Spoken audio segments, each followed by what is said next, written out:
Utah was so tough near the end of last season, Greg. They weren't going to make the playoffs, but they did give other teams some trouble. That's a great point. And how about going 19-10 after the All-Star break? Another team that would have been in the playoffs if they were in the East. And it's a defensive 3-second violation. The Jazz shooting their third free throw attempt of the game. And it's been an issue for them as it was last year, only 72% from the line.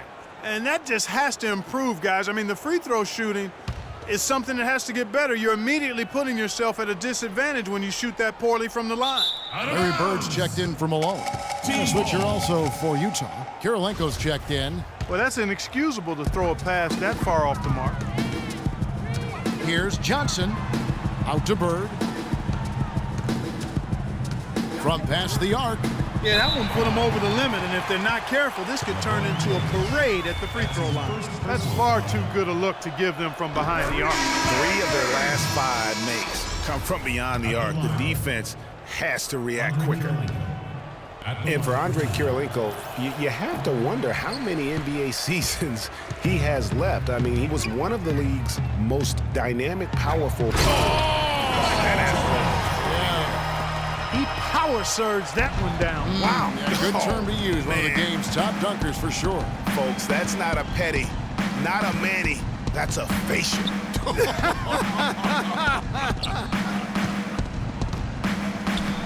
And the highlight reel replay brought to you by Kia. Good stuff on that Kia Slam Cam. Now Stockton. He's had some playing time, but no scoring yet from him. There's the pick. With the teardrop. Down to 5 on the shot clock. And this is why you need good defenders on the interior to contest shots. Yeah, Greg, making every shot a hard one, even the shots in close. Clark, some tough offensive sets. They want to turn it around. Yeah, they need a basket just to regain some momentum here, Kevin. Down low. And at the top of the key, Bynum. Boy, did they ever make a mess out of that one. Terrible turnover. Carlos Boozer's checked in for Andrew Bynum.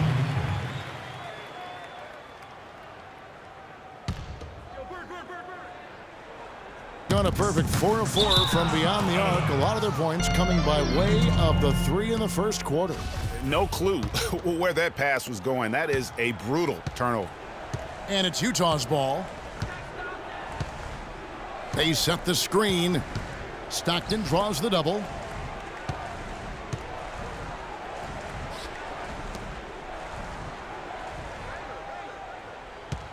Boozer a screen on Johnson. And Stockton, here we go. Johnson with the block. Here's Chamberlain. And yes, sir, that one drops. Chamberlain got his first points of the game. It's taken them no time to build this lead up. Great first quarter offensively. But no time to relax here. They've got to keep the pressure on with the defense, and I think they've got to try to put this one away early. Well, look here at last year in the NBA, where the Jazz ranked. First in opponent points per game. Second in second chance points.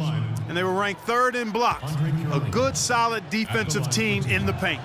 And the hallmark for this team is that stifling defense. I mean, you mentioned that ranking. Lowest opponent's points per game. They just grind teams down and really just took the life out of them. That is good. And they're beginning to just flat out fall apart defensively right now, especially on the interior. Yeah, and that's 4 straight field goals now, Greg, they've allowed from point-blank range. Can't happen. Already his second foul. He's in danger of getting into serious foul trouble early in this game. The Jazz have converted 4 of 7 free throws on the night. Ryan is checked in for Magic Johnson. That one is no good. And here we go. Fast break. Wade's got it. Fires for 3, and that is good. Wade's got 5 now. And really setting the tone early with their three-point shooting. Greg, that's already 5 made triples in the first quarter. What a start. 8-second difference between the shot clock and the game clock. Baylor with the ball. And it's Bird picking him up. Baylor drives in. From 11 feet away, that misses off the backboard. An even 3-on-3 break. Bird outside. Lets it go with a 3. And it is good at the buzzer. Wow. What a... And Tim Duncan closing in on 2 decades in the league. He talked about his continued love of the game.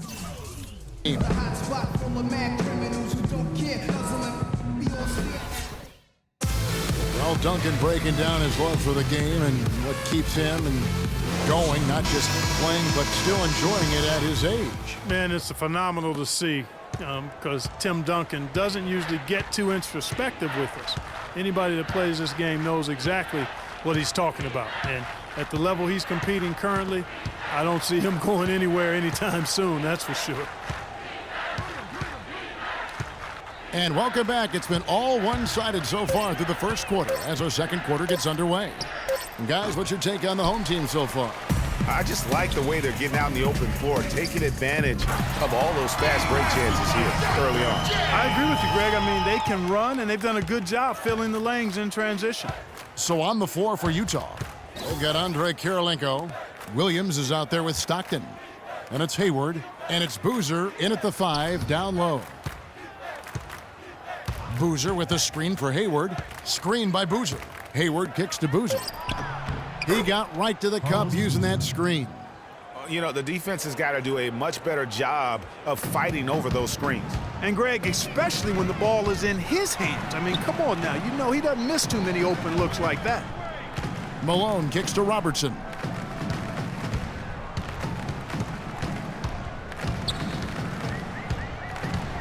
From deep. Rebound by Williams.